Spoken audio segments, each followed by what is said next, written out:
and I know that we all are aware of like the term like that's gay, and we talked about target only space, you know, where I know a lot of people who are straight have said to me, I've heard people in your own community call each other faggots. If a gay person can call another gay person a faggot, why can't we call them faggots, or why is it wrong for us to say that? Well, it's wrong for you, as a straight person, to say that because you are not in our community. When it's within our community, it means something completely different than it does for someone who's not in that community. It's just a way that we use it for empowerment. We took it from the hands of the people that were using it against us. Like, for example, queer.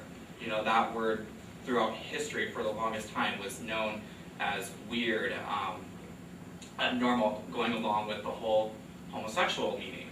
Well, you know the saying, we're here, we're queer, you know? Like, that is the way that we took that word and made it our own. We use that for a word of empowerment because we are not going to let people tell us how to identify ourselves. We are going to identify ourselves.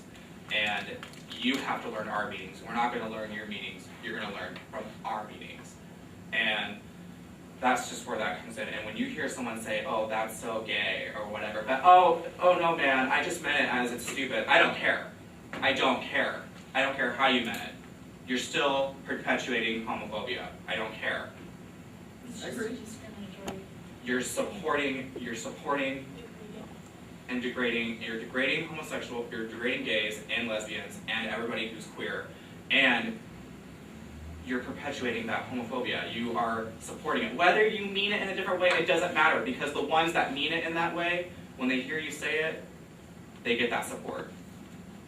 And that's why. I know, you know, people don't understand that, but, you know, if you want to hear from a gay person and hear from their perspective of how it affects them, this is back to heterosexism.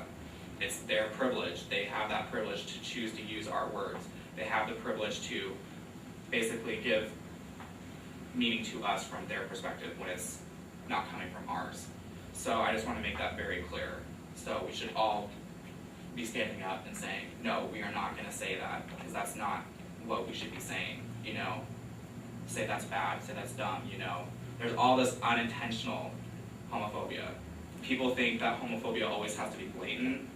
There's also unintentional homophobia. That's an example of unintentional homophobia, when they say that's gay, but they don't mean it that way, or, you know, whatever. So it doesn't have to be blatant to mean something degrading and horrible. So. A question. Yeah. What about the people that use the word gay as a good thing, like it used to be? It originally didn't happen. It's not, but it's not used like that anymore.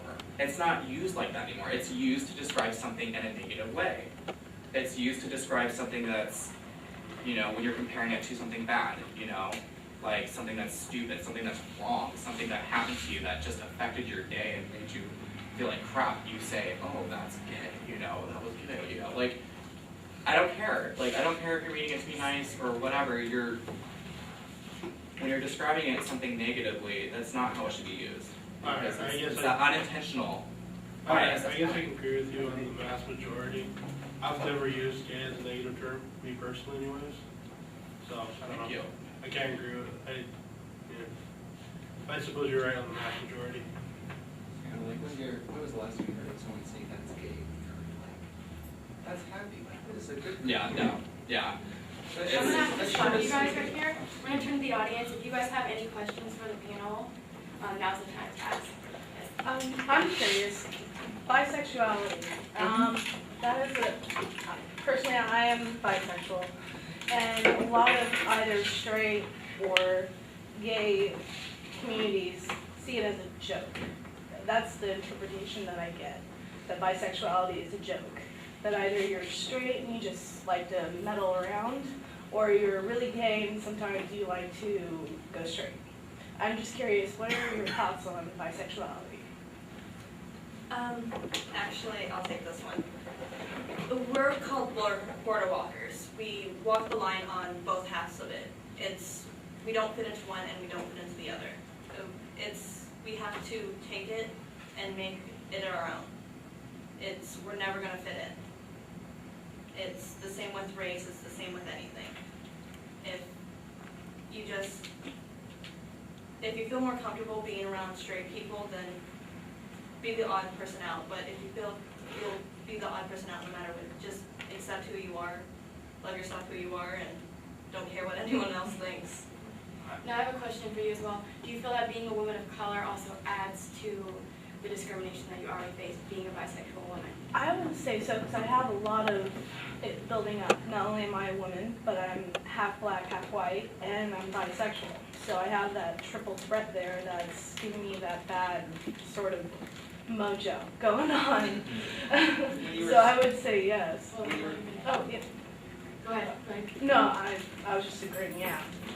When you're saying that, like, you hear people, or people think that bisexuality is like a joke, I would say that would fit into the category of heterosexism. Like, that it's not real or it's not a valid thing. Yeah. That would be very clear to me that could be a heterosexism thing. Well, there's also the joke of lesbian till graduation. It's Yeah. mostly for college girls. Pay for the state, you know, Yeah. stuff like that. We'll try something in college and then go straight.